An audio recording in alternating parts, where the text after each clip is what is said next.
পশ্চিম অসমৰ একমাত্ৰ ৰাষ্ট্ৰীয় উদ্যান হৈছে ৰায়মনা ৰাষ্ট্ৰীয় উদ্যান আৰু ৰাষ্ট্ৰীয় উদ্যানখনে শেহতীয়াকৈ কঢ়িয়াই আনিছে কাষাৰ বতৰ। আমি কিছু দৃশ্যাংশ ৰাষ্ট্ৰীয় উদ্যানখনৰ দৰ্শকসকলক এই মুহূৰ্তত দেখুৱাব বিচাৰিছোঁ। উদ্যানখনলৈ ঢাপলি মেলিছে এতিয়া দেশী বিদেশী পৰ্যটকে, কাৰণ তাত দেখিবলৈ পোৱা গৈছে বিভিন্ন ধৰণৰ পশু পক্ষী, লগতে বিভিন্ন ধৰণৰ আকৰ্ষণীয় বন্যজীৱ। এনেধৰণে নদী দেখিবলৈ পোৱা গৈছে, যি দেখি আকৰ্ষণীয় অনুভৱ কৰিছে পৰ্যটকসকলে। সোণালী বান্দৰৰ দৃশ্যাংশ আমি দেখুৱালোঁ। হাতী দেখিবলৈ পোৱা গৈছে, দুটা হাতী এনেধৰণে মুক্তমনে খেলিছে আৰু বনকৰ্মীসকলে তাত নিতৌ যিকোনো সময়তে এনেধৰণে সুৰক্ষা দি থকা দেখিবলৈ পোৱা গৈছে। আৰু অপৰূপ দৃশ্যাংশ দেখিবলৈ পোৱা গৈছে, কেউফালে সেউজ পাহাৰ আৰু ইটোফালে ভূটানৰ পাহাৰ দেখিবলৈ পোৱা গৈছে। আৰু শেহতীয়াকৈ ৰায়মনা ৰাষ্ট্ৰীয় উদ্যানখন চৰকাৰে স্বীকৃতি দিয়াৰ পিছতে এতিয়া ফুটুকী হৰিণ সোণালী বান্দৰে মোহিত কৰিছে পৰ্যটকক। ঔষধি গছ লতাৰে পৰিপূৰ্ণ উদ্যানখনত 227টা প্ৰজাতিৰ চৰাই সহবাস কৰিছে।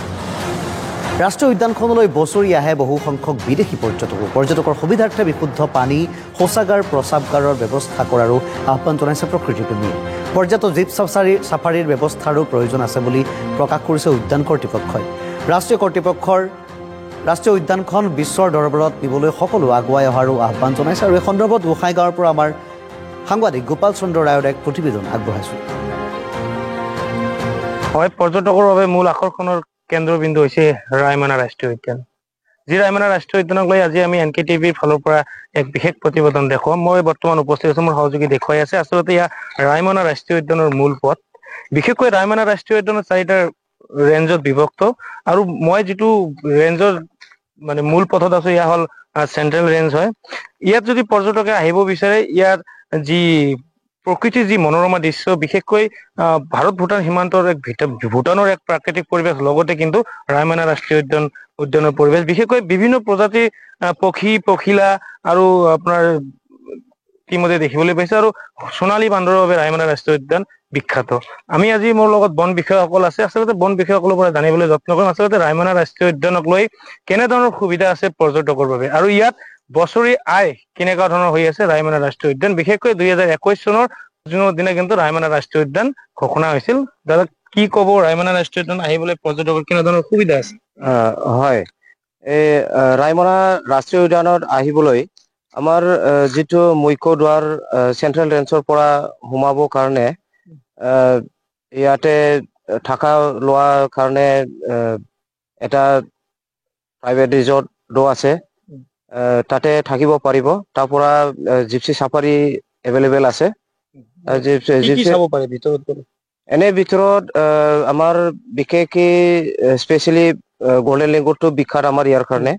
তাৰপিছত স্পটেড ডিয়াৰ আৰু টাইগাৰৰ ভিতৰত ৰয়েল বেংগল টাইগাৰো কেইদিন আগত আমাৰ বৰ্তমান যিহেতু কেমেৰা ট্ৰেপিং চলি আছে, তাতে 6টা ৰয়েল বেংগল টাইগাৰ চাইটিং হৈছে অলৰেডি। তাৰপিছত লিওপাৰ্ডটো বহুত এনে ডাইৰেক্ট চাইটিঙো হৈ আছে, ৰয়েল বেংগলৰো ডাইৰেক্ট চাইটিং হৈ আছে। পৰ্যটক ক'ৰ পৰা আহে? এনে বৰ্তমান আমাৰ ইয়াতে আমেৰিকাৰ পৰাও আহিছে, জাৰ্মানৰ পৰাও আহি আছে। তাৰপিছত আমাৰ যিটো লোকেল অসমৰ যিবিলাক টুৰিষ্ট, সিহঁতেও আহি আছে। ইণ্ডিয়াৰ ভিতৰৰ পৰা আহি আছে আৰু কেইজনমান আহি আছে, তেনেকুৱাই আহি আছে। এতিয়া তাত চাবলগীয়া কি পায়? এনে চাবলগীয়া সেইটোৱে আৰু গোল্ডেন লেংগুৰ তো ইয়াৰ কাৰণে আমাৰ বিখ্যাত। গছ গছনিটো যথেষ্টখিনি, আমাৰ শাল গছ বহুতখিনিও আছে ভিতৰত।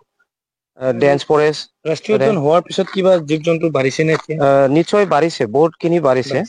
হয়, আমি ডিউটিত যাওঁতে তেনেকৈ হৰিণা বা আগতছে বহুত আমি বেছি দেখা পাই আছো। পৰ্যটকৰ বিষয়ে আকৰ্ষণীয় কেন্দ্ৰবিন্দু আমাৰ ইয়াৰ ৰায়মনা ৰাষ্ট্ৰীয় উদ্যান 2021 5 জুন তাৰিখে ঘোষণা কৰিছে।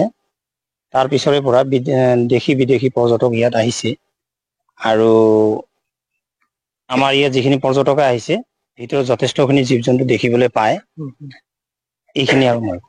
ঠিক আছে, হ'ব, ধন্যবাদ। হয়, বিশেষকৈ 422 বৰ্গ কিলোমিটাৰ যি ৰায়মনা ৰাষ্ট্ৰীয় উদ্যান আছে, ইয়াত কিন্তু আজিৰ যি পৰিৱেশ, আচলতে 2021 চনৰ ৰাষ্ট্ৰীয় উদ্যান ৰূপে ঘোষণা হোৱাৰ পিছত প্ৰতি বছৰে কিন্তু ইয়াত পৰ্যটকৰ যি ভিৰ বাঢ়িবলৈ ধৰিছে। বিশেষকৈ উল্লেখ কৰাৰ মতে কিন্তু বহিৰাষ্ট্ৰৰ বিভিন্ন পৰ্যটকে এই ৰায়মনা ৰাষ্ট্ৰীয় উদ্যানলৈ ফুৰিবলৈ আহিছে। আপোনালোকৰ যদি কিবা মন থাকে, ৰায়মনা ৰাষ্ট্ৰীয় উদ্যান আচলতে বহুত জানিব লগা, বহুত চাবলগীয়া বহুত বস্তুৱেই আছে ভিতৰত, আৰু বিশেষকৈ প্ৰায় 300ৰ ওপৰত প্ৰজাতিৰ কিন্তু ইয়াত পখিলা দেখিবলৈ পোৱা যায়, হৰিণা দেখিবলৈ পোৱা যায়, বাঘৰ লগতে কিন্তু সোণালী বান্দৰৰ বাবে বিখ্যাত ৰায়মনা ৰাষ্ট্ৰীয় উদ্যান।